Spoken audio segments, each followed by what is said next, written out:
You ever get that feeling like you're facing a decision, a really tough one, and everyone's got an opinion, and they lay on that whole family's everything guilt trip, but deep down something feels off.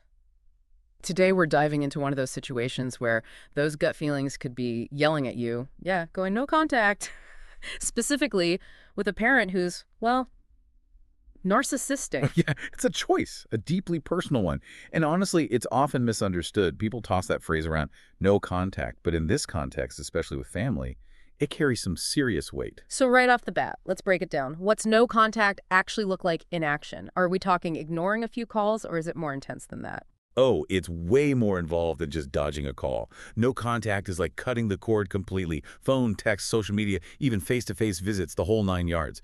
You're drawing this hard line. And usually it's not the first resort, right? It's when other ways of setting boundaries just haven't worked. So this isn't just a timeout. It's like a fundamental shift in the relationship. What kind of situations would even lead someone to this? It's got to be a big decision. Imagine this. You're growing up, you achieve something you're proud of. But instead of celebration, it's met with indifference, criticism even. Or maybe you constantly feel like your emotions are just dismissed, like you're walking on eggshells all the time. This is just a tiny glimpse, right, into what might lead someone to consider no contact with a narcissistic parent. Man, that sounds incredibly lonely and exhausting emotionally. It can be incredibly draining, absolutely. And those effects, that emotional manipulation, it can stick with someone. It can get to the point where they realize to protect themselves, their own mental health, distance is the only way. So it's about self-preservation then, not about trying to punish the parent, but protecting yourself from further harm. Exactly. Yeah. And this isn't a decision anyone takes lightly. It often comes after years, literally years, of trying to build some kind of healthy boundary, only to be met with, well, more of the same. Resistance, manipulation, even more abuse. It's like this constant back and forth, a cycle that feels impossible to escape. You got it. And sometimes the hardest part, but also the most freeing, is that realization that the parent, they're not capable of change, at least not without serious effort on their end, therapy, or real willingness to see how their behavior hurts. And even then, that's on them, right? It's not your responsibility to fix them or wait around hoping they will. You hit the nail on the head. Everyone deserves to be in relationships, even with family, where there's respect, you feel valued, supported. So if you're constantly second-guessing yourself, feeling drained, like you're always on edge, those could be signs that things are just not healthy. Absolutely. And here's the important thing. You are not alone. So many people deal with this, the complexities of a narcissistic parent. And there is help out there, resources to help you navigate this stuff. We'll definitely be digging into those resources later in our deep dive today. But before we go any further, let's talk about the elephant in the room, yeah? Because going no contact, even when it's necessary, it's gotta be an emotional ringer. What are some of the most common feelings people go through? Guilt and shame are huge. Society, it drills this whole family first thing into us, often to our detriment. You can know logically that no contact is the best thing, the healthiest thing, but still get slammed with guilt, like you're betraying your family or that you've somehow failed as a child. It's like there's this unspoken rule that you just have to put up with whatever because, hey, they're your parents. It's like this invisible contract we're handed at birth. All right. But here's the truth. You deserve respect no matter who you're related to. You have the right to protect yourself, even if it means going against what you've been told your whole life. So how do you even begin to work through that? Because it's one thing to get it logically, but to deal with those deep-seated feelings, guilt, obligation, that's another thing altogether. And that's where self-compassion comes in, big time. Seeking support, too. Yeah. It's about giving yourself permission to grieve, to grieve the relationship you deserve, that healthy parent-child bond that you never got. It's like grieving a ghost, almost. The parent you always wished you had but never really existed. Exactly. You're spot on. And that kind of grief, it's messy. It's not just, oh, I wish I had a better relationship. It's mourning this idealized version of family, the parent-child bond that we're told we're supposed to have. Society really pushes that. And then on top of all that guilt and grief, I imagine the fear of loneliness has got to be huge. Cutting off contact, especially if other family members aren't on board, that can feel incredibly isolating. It's a valid fear, absolutely. But it's so important to remember, you're not alone in this.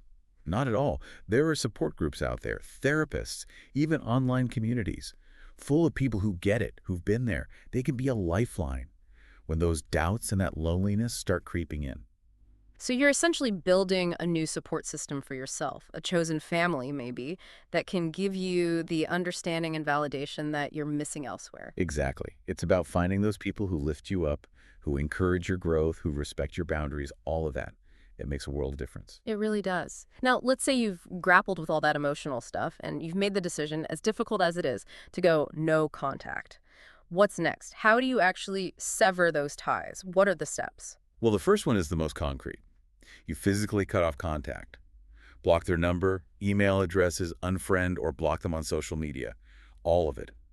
Make it so they can't reach you through the usual channels. So that digital distance, that's crucial, especially early on. It's essential. Out of sight, out of mind, as they say. But then, and this is where it can get tricky, you've got to navigate the other family members, especially if they don't really know the whole story or they're stuck in their own unhealthy patterns with your parent. Because chances are they might not get it. They might even try to pressure you to make up, give your parent another chance. Exactly. And in those situations, you have to set firm boundaries. This is about me, about my well-being, and it's not up for debate.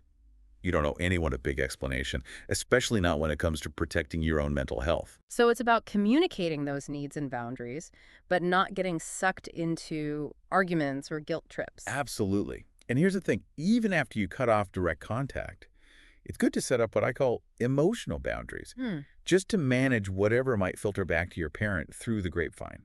Hmm. What do you mean by emotional boundaries? I'm curious about that. It's simple, really. Hmm. Be careful about what personal info you share, especially with those who are still in contact with your parent. Think of it as creating a buffer zone, protecting yourself from more hurt, more manipulation, even attempts to bring you back into that unhealthy dynamic. Like shielding your heart and your mind a little bit. Precisely. Self-protection, that's what it's all about. Mm. And unfortunately, in a lot of cases, you also have to brace yourself for some fallout. The narcissistic parent might not take this well. Yeah, they don't always just go, okay, sounds good. What are some reactions people should be prepared for? Well, sadly, it's not always pretty. They might lash out, spread rumors, even try to turn other family members against you. Guilt trips are common, or playing the victim. Anything to get a reaction out of you, make you look like the bad guy. So not only are you dealing with the emotions of setting this boundary, but also potential drama and chaos within the family. Exactly. And that is why having that strong support system we talked about, so crucial. Because you need those people who get it, who believe you, who remind you that you're not crazy, that this is valid. You need those people. And remember, however they react, that's on them, not you. Their stuff to deal with, not yours. It's about separating yourself from their behavior, not taking it personally. Easier said than done, probably. Right. But so empowering when you can start to do it. Now, even outside the immediate family, I imagine there's this societal pressure, right, to have a good relationship with your parents. How do you handle judgment from others, unsolicited advice, when you make this decision? It's tough, especially when it's well-meaning people, friends, co-workers who've never dealt with this kind of toxic relationship. Mm. And they hit you with a, but it's your mother, or families should forgive each other. Those blanket statements that totally dismiss what you've been through. Yep. In those moments, it helps to have some go-to phrases. Short and sweet, this is what I need to do for me, or my decision, not discussing it. You don't owe anyone a big explanation. Setting those boundaries, refusing to get pulled into a debate that just leaves you drained. Exactly. Protect your energy. You have the right to do that, even if others don't understand. It's about trusting your gut, your own judgment, more than needing that external validation. You got it. And, as you start trusting yourself, setting those boundaries, you might be surprised at how freeing it feels. Sounds like a journey of self-discovery as much as it is about family dynamics. What a great way to put it. It's about reclaiming your story, deciding what family means to you on your own terms. It's funny, isn't it, how we can get so caught up in what we're supposed to do, what family's supposed to look like. It's easy to forget we get to define that for ourselves. It's true. We internalize so many messages, expectations.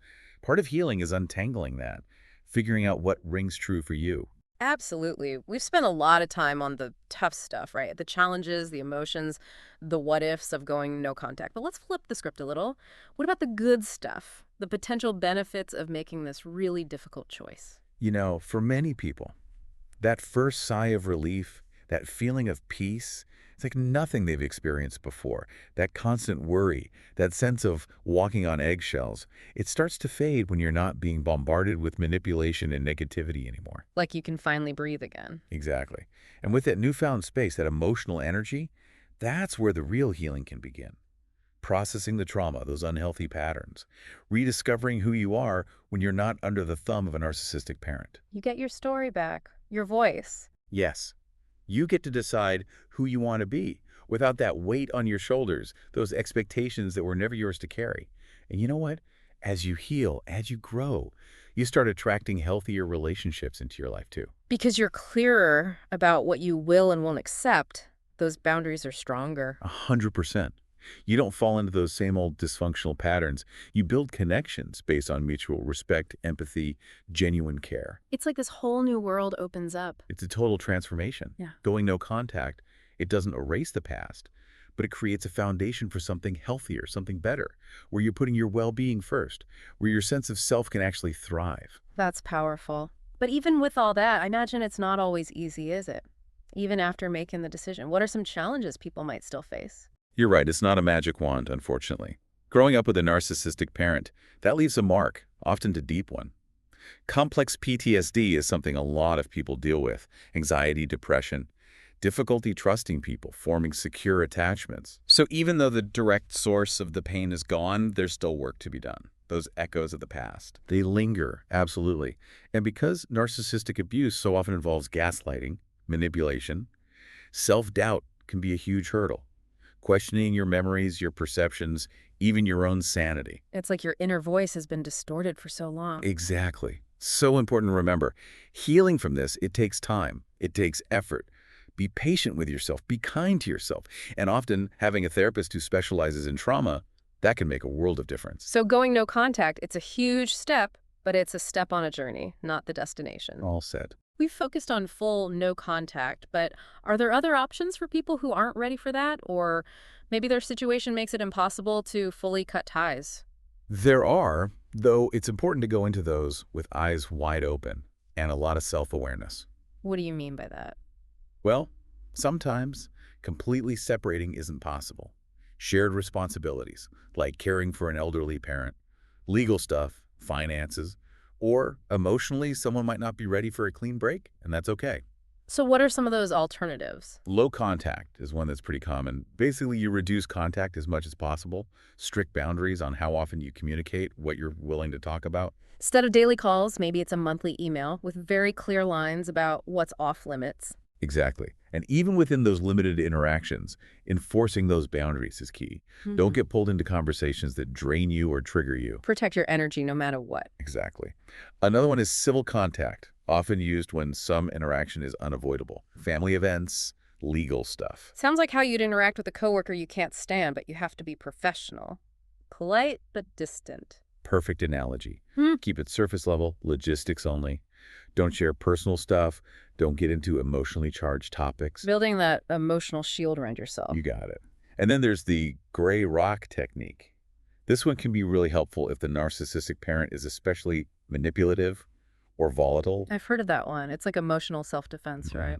It is. You're basically becoming completely unreactive to their attempts to push your buttons, start an argument, manipulate you. Think of yourself as a gray rock. Dull, boring, nothing they do phases you. So even if they try to pick a fight, you stay calm, indifferent, don't give them the reaction they're after. You got it. Conserve your energy, avoid those pointless, exhausting conflicts. It sounds draining, to be honest. It can be, absolutely. And that's why it's so important to remember. These alternatives, they can be useful tools, but they're not the solution in the long term. They're not how you heal and grow. Because you're still exposed to that unhealthy dynamic, even if it's at arm's length. Exactly. Band-Aid on a bullet wound. It might help temporarily, but it's not fixing the real problem. So if you're using these alternatives, it's important to check in with yourself. Be honest about whether it's truly serving you in the long run. Couldn't have said it better myself. Find what works for you, what fits your situation, but always prioritize your own well-being. This has been eye-opening, really. So much to think about. Before we wrap up, I want to remind everyone this is just the tip of the iceberg, a starting point. If something's resonated with you and you're thinking, okay, where do I go from here? What would you suggest? First and foremost, Educate yourself. Narcissistic personality disorder, there's a ton of information out there, books, articles, reputable websites. And please don't go through this alone. A therapist who specializes in trauma, support groups, online communities, they can be game changers. Building that network of support is so important. Absolutely. You are not alone. Healing is possible. Creating a life you love, that's possible too. Such an important message. Well, this has been incredible. Thank you so much for sharing your expertise with us today. My pleasure, really. And to our listeners, if you take away just one thing today, let it be this. You are not obligated to stay in relationships that harm you, not even with your parents. Your mental health matters. Your healing matters. Your needs matter. You deserve a life free from abuse, from manipulation, surrounded by people who truly see you, who value you. Beautifully said. And on that note, we'll leave you with this. What does taking care of yourself look like in your family relationships? It's a question worth asking, a journey worth taking. Until next time, keep those questions coming, keep searching for answers, and keep diving deep.